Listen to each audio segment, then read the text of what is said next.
Iran Israel వార్లో ఒక కొత్త పరిణామం ఏంటయ్యా అంటే ఇరాన్ వెనకడుగు వేస్తోంది, భయపడటం ప్రారంభించింది.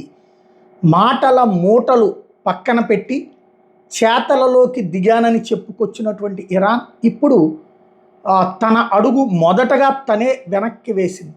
ఏంటయ్యా అంటే ఇజ్రాయెల్కి ఒక ప్రపోజల్. ఎట్లాగూ అణుస్థావరాలు ధ్వంసం చేశారు, ఇంకా ఆ ఫేస్ ఉన్నటువంటి మెయిన్ అంటే ఆ భూగర్భం లోపలికి 150 మీటర్ల లోపలికి ఉన్నటువంటి చోటది మాత్రమే చేయలేకపోయింది. అక్కడ 80 అడుగుల లోతు దాకా అటాక్ చేసింది. అట్లాగే దాని ముఖద్వారం అంటే ఆ అణ్వాయుధాలకు సంబంధించిన కేంద్రం లోపలికి వెళ్ళే ముఖద్వారాన్ని మాత్రం ధ్వంసం చేసింది.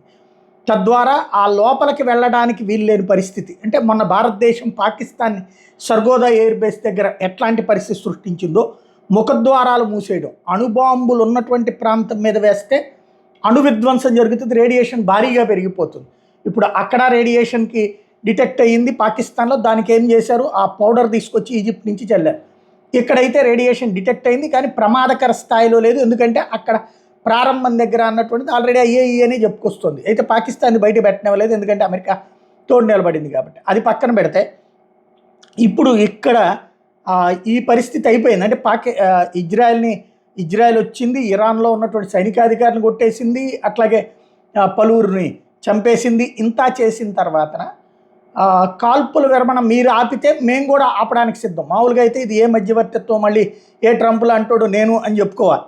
అట్లాంటిది ఏం కాకుండా ఓపెన్గా, అంటే ఇప్పుడు పాకిస్తాన్ మనకే ఇండైరెక్ట్గా ఇది ట్రంప్ ద్వారా కాకుండా ట్రంప్ని అడిగింది. ట్రంప్ వాళ్ళు మీరే ఒకసారి మాట్లాడుకోండి, భారతదేశం మమ్మల్ని ఇన్వాల్వ్ కానివ్వట్లేదంటే మనతో చెప్పారు, మనం ఓకే అన్నాక ఇట్లా భారత్ ఓకే అందండి థ్యాంక్స్ అండి అని చెప్పగానే ట్రంప్ వచ్చేసేసి నేనే చేశానని చెప్పి చప్పట్లు కొట్టుకున్నాడు తనకి తను.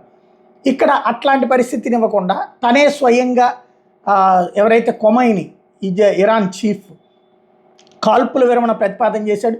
ఇప్పటికిప్పుడు యథాతథంగా కాల్పులు ఆపేద్దాం, మీరు ఆపితే మేము కూడా ఆపేస్తాం. అంటే వీళ్ళు కూడా బాలిస్టిక్ మిసైల్స్ వేస్తున్నారు కదా, ఇజ్రాయెల్లో కొంత నష్టం జరుగుతుంది కదా. అయితే ఇరాన్ 90% నష్టపోతే ఇజ్రాయెల్ 10% నష్టపోతుంది. ఆ సంగతి అర్థమైంది. దారిలోనే మిసైళ్ళను కట్ చేస్తున్నారు, దారిలోనే డ్రోన్స్ని కట్ చేస్తున్నారు, అయినా ఒక 10% లోపలికి వెళ్ళగలిగింది. కాబట్టి దాన్ని బేస్ చేసుకుని ఇక ఎక్కువగా ఇజ్రాయెల్ని ఇది దెబ్బతీయలేదు, కానీ ఇరాన్ మాత్రం భారీగా దెబ్బతినే పరిస్థితి అయింది. ఏకంగా కీలకమైనటువంటి వాళ్ళు అందరూ పోతున్నారు. కాబట్టి ఇప్పటితో ఎలా ఉందో అలాగే, అంటే ఓ రకంగా స్టేటస్ కో మెయింటైన్ చేద్దాం, మీరు ఆపేయండి మేము ఆపేయండి అన్నటువంటి ప్రతిపాదన. బట్ ఇజ్రాయెల్ అయితే నిరాకరించింది.